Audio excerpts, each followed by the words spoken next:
So I wanted to talk through what a knitting pattern might look like. Now, this is one of my own knitting patterns with my old logo on it. But I do write my knitting patterns specifically for beginners, and I make sure that I put a lot of time and effort into my resources. So this might be a little bit more detailed than your standard knitting pattern. There is no dig meant there, it's just the truth.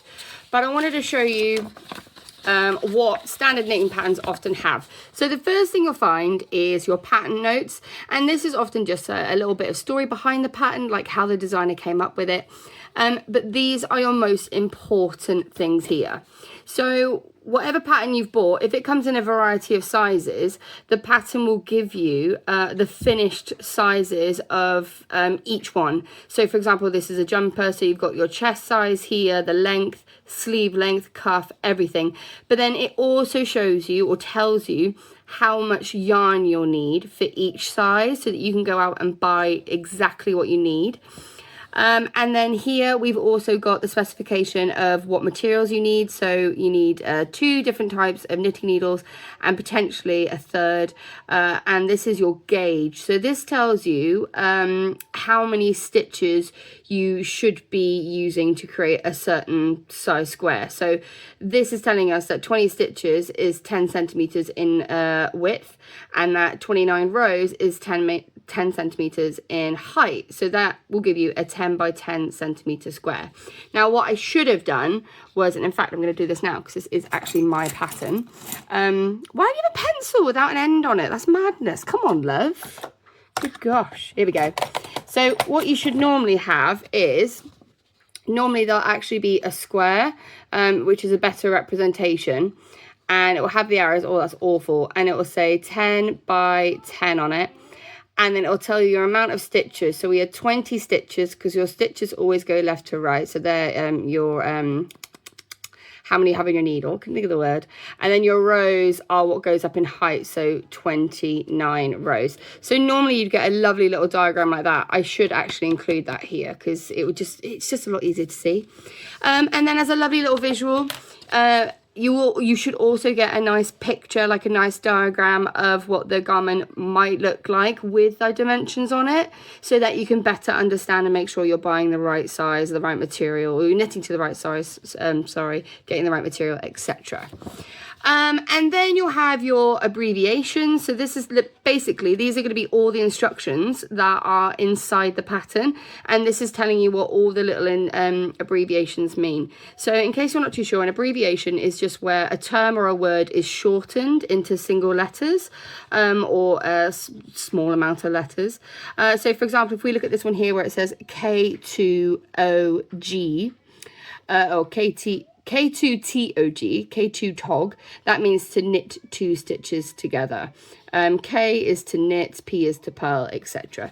So here, if you're ever unsure as to what skill level the pattern is, or what skills you need to complete your pattern, I would always request to see what the abbreviations are, because this will tell you exactly what all the skills and techniques are inside. And then with my one, I also include a little diagram to show you what the right side is and what the wrong side is, because again, this is for beginner knitters, and I wanted to make sure that everybody was crystal clear as to what some of these things meant. And then depending on the pattern, these days most designers will also put in links to relevant tutorials to help you out. So with all of my patterns, I always put my own videos that I've either made exclusively or specifically for the pattern, or I will go to other amazing fibre artists and use their videos, because, you know, if theirs is just as good, why invent the wheel? Wait, no, why reinvent the wheel? That's what I meant. Okay, so that's what we've got so far. We've got all the technical information, our abbreviations, and then any additional resources if necessary. So let's have a little look at an instruction itself. Let me turn it over. I want one with a specific, not that one, not that one. There's a specific symbol I'm looking for, and I might not actually have it in this pattern. Oh, let's talk about intarsia charts. So this is the intarsia chart for my this pattern specifically. And in case you weren't aware, when you are reading or following an intarsia chart, and this is where you're knitting with more than one colour, you always read it from right to left, starting on a knit row. It's commonly starting on a knit row, and all the odd numbers would be a knit row and all the even numbers would be a purl row. But you start from the right, you work your way to the left, and then because the next row will be a purl row, which is an even number, you then go from left to right on the pattern. So it's always like a typewriter. The reason being, you've got to make sure that those stitches line up with one another to make that beautiful pattern that you're after. So when you're reading an intarsia chart, you always go from right to left, left to right, unless you're knitting in the round. If you're knitting in the round, then it's always right to left, because you're always doing a knit stitch. I'm just trying to find a specific, hold fire, I don't think I actually have one in here, which is really, really annoying. So I'm just going to add one in.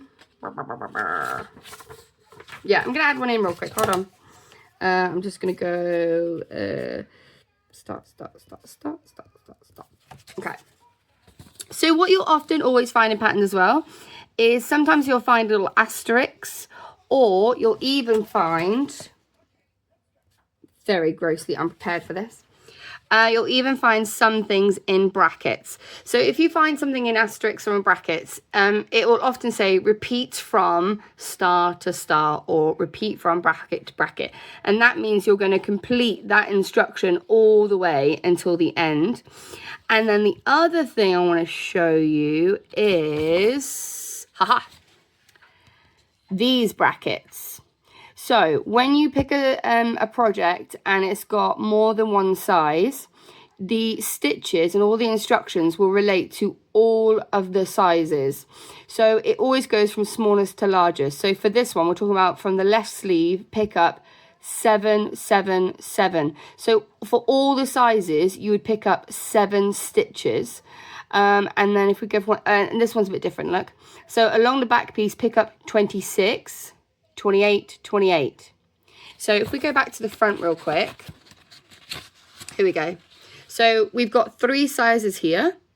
So we've got 6 to 9, 9 to 12, and 12 to 18, and these are all in months.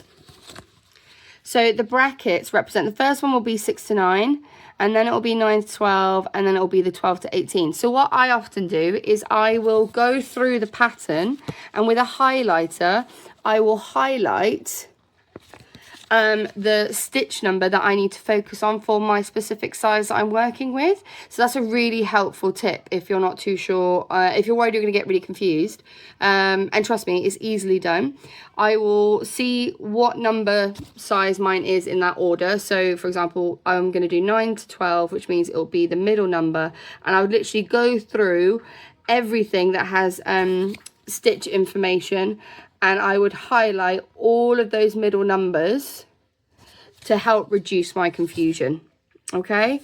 And they're not all ordinary patterns. I don't want to say ordinary, that sounds so rude. But with all my patterns, I always add lovely photographic diagrams because, again, all of mine are for beginner knitters. And this is doing the collar, and the collar is sometimes the most stressful part. Have I got anything else I want to add?